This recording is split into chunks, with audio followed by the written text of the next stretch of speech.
In front of me is Nothing CMF Phone 1, and today I would like to show you how you can use one-handed mode.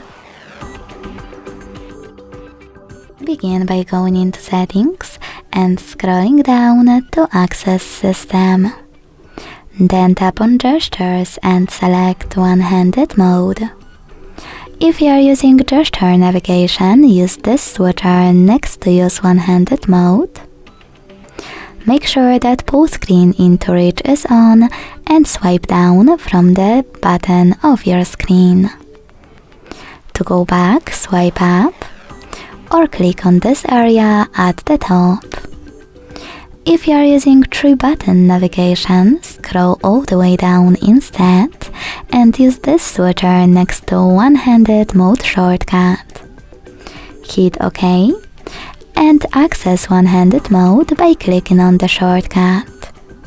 You can go back by tapping on the same one again, swiping up, or clicking on this area as well.